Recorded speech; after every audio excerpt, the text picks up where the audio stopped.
Hello friends, welcome back to my YouTube channel. তো আজকে ছিল দিনটি মহালয়ার।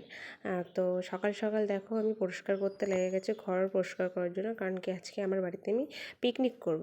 আমার ফ্রেন্ডসরা আসবে সবাই, যারা যারা আমরা 12 মানে কলেজ পুরো পাস করেছি, একদম 8 থেকে আমরা পড়াশোনা, 8 থেকে না মানে 5 থেকে পড়াশোনা করেছি, কিন্তু 8-এ গিয়ে আমাদের খুব ভালো বন্ডিং ছিল। তো 8 থেকে পুরো একদম কলেজ শেষ হয়ে গেছে আমার, এখনও পর্যন্ত আছে।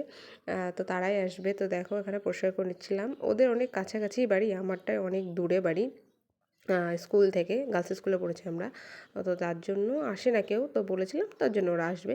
তো দেখো পরিষ্কার করতে গিয়ে জিনিসটা পেয়েছি। তারপরে এখানে আমি একটু বাসন মেজে নিচ্ছিলাম ঠাকুরের, কারণ কি ঠাকুরকেও তো খেতে দিতে হবে। তো দেখো ম্যাজিক করে বাসন মাজা পরিষ্কার হয়ে গেছে। যদি এরকম করে সব কিছু হতো ম্যাজিক করে, কত ভালো হতো না। তারপরে দেখলাম দাদা বাজার করে চলে এসেছে, দাদাকে পাঠিয়েছিলাম সকালে বাজারে, বিরিয়ানি করবো আমরা। তো বিরিয়ানির জন্য এই জিনিসগুলো নিয়ে এসছে ও। তারপরে পুজো দিচ্ছিলাম, আর ভিডিও করা হয়নি। তারপরে এরাও হাজির হয়ে গেছে। তো এখানে এরা যা যা করার ওগুলো করছিল। তারপরে এখানে ওরা বলছিল গরম লাগছিল, তো ওকে একটা নাইটি দিলাম, আর এই যে শর্টস পরেছে। তো রান্না বান্না করার সময় তো আর নতুন জামা পরে রান্না করা যায় না, সমস্যা হয়। এই যে মেয়েটা খুব খুব কাজ করেছে, খুব তারিফ করার মতো। এই যে কাজ করছিল, বেরেস্তা টেরেস্তা ভাজছিল, আমিও কাজ করেছি। এই যে আমিও কাজ করছিলাম, তো আমি আবার নিজেকে একটু দেখাচ্ছিলাম, এই কাজ করেনি গো, এই কাজ করেনি, এই যে শুধু পোজ আর রিলসই বানিয়েছে। আমি এখানে বেরেস্তা ভেজে নিচ্ছিলাম।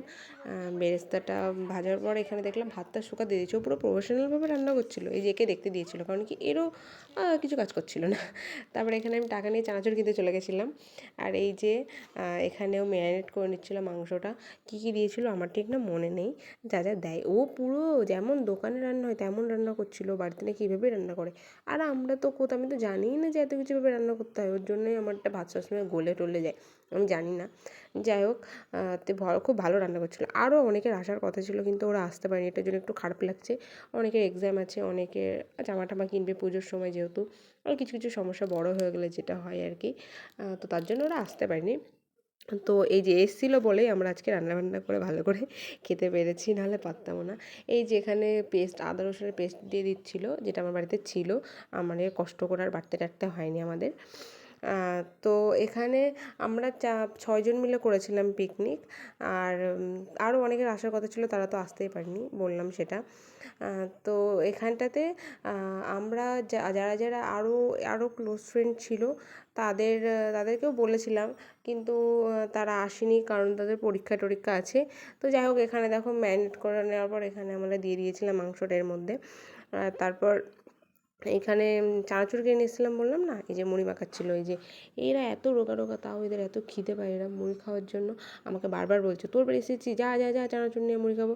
তারপরে এই যে মাখামাখি করছিলো এরা চানাচুর নিয়ে, এই যে দেখো কীভাবে খাবে, কিন্তু তাও দেখেছো হাল দেখেছো। আর আমি দেখো জল খেলেও ঢ্যাবা হয়ে যায়। যাই হোক, এটা অনেকের ক্ষেত্রে হয়, এটা আমি জানি, কেউ লুকাতে পারবে না। তো এই যে তারপরে ওরা বলছে যে তোকে একটু ভিডিও করে দিই, তুই মুড়ি খা। ঠিক আছে, এত ভালো বান্ধবী আমার। তারপর আমি একটু খেয়ে নিলাম। তারপরে আমি বললাম যে ভালোই হয়েছে, একটু লবণ বেশি হয়ে গেছিলো, কারণ কি ওই যে আচার দিয়েছিলো। তারপর এখানটাতে ওখানে জায়গা হয়নি, এই যে একা একা রান্না করছিলো, জায়গা হয়নি না, রান্না করছিলো। তারপর আমি এখানে আসি। আর বসাকষি সব ইগনোর করো, কারণ কি সব মিলে সব ফ্রেন্ডস একসাথে হলে যেটা হয়। এই যে আমার ভিডিও করছে, দেখো দেখো দেখো কীভাবে ভিডিও করে। তারপরে বলছে যে আমাকে দেখা, তাহলে ভিউজ হবে, দেখি কেমন হয়। তাই ওকে দেখাচ্ছিলাম। এই যে মুড়ি, আর এই যে আর একে দেখো হাঁড়ি মাছতে দিয়েছিল। তারপরে তোমরা একটু শোনো হ্যালো এই গাইস, ব্লগটা। আজকে ঝুমা হাঁড়ি মারছে বিরিয়ানির জন্য। না আমরা খাবো, পেঁয়াজ কেটেছি আর কি। এই যেমন সবাইকে ট্রোল করছিল, একেও সবাই ট্রোল করছে। ওটাই করেছে, এত কাজ করে ফেলে দিয়েছি না। আস্তে দেখি শাড়ি ভেঙে যায় না। তারপর আইটারে মেজে দেখো আর ব্লগ করতে পারিনি, প্রচুর পরিমাণে এইসব ঝামেলা হচ্ছিলো, চেলে হচ্ছিলো। তারপর পুরো ডাইরেক্ট একদম বিরিয়ানি নিয়ে পুরো হাঁড়ি নিয়ে ছাদের উপরে উঠে চলে এসেছি। ভাবতে পারছো গাইস, পুরো একদম ছাদের উপর হাঁড়ি নিয়ে চলে এসেছি। আর দেখাচ্ছিলাম এই যে প্লেট, এই যে মানুষ খেয়েছে এইভাবে, এই যে প্লেট। আর আমার প্লেটটাও দেখো শুধু হাড্ডি পড়েছে। আমি মানে তোমার কী বলে ওটাকে, নষ্ট করি না, এই যে নষ্ট করি না, পরিষ্কার করি। আরে আমি একে হাসাচ্ছিলাম, ভেবেছিলাম তুই তো বয়ফ্রেন্ডের ওই যে কলিজা খেয়েছিস, সেও একটা আছে না মিম ওরকম টাইপের, তাই ও হাসছিল। তারপরে এই যে হয়ে গেছে। তারপরে এখানে আমরা নাচাগাচি করছিলাম, একটু হালকা করে গান দিয়েছি, না হলে আবার কপিরাইট পড়ে যাবে, জানি না যে কী হবে, তাও দিয়েছি। দেখো আর এই সব ফ্রেন্ডরা থাকলে যেরকম মজা হয় কিছু বলার নেই, আবার যে কবে দেখাবে তার নেই ঠিক। তো কেমন লাগলো অবশ্যই তোমরা জানিও, আর আমাকে সাপোর্ট করো, আমাকে সাবস্ক্রাইব করে দাও আমার চ্যানেলটাকে। আর লাইক কমেন্ট করে দিও, শেয়ারও করে দিও।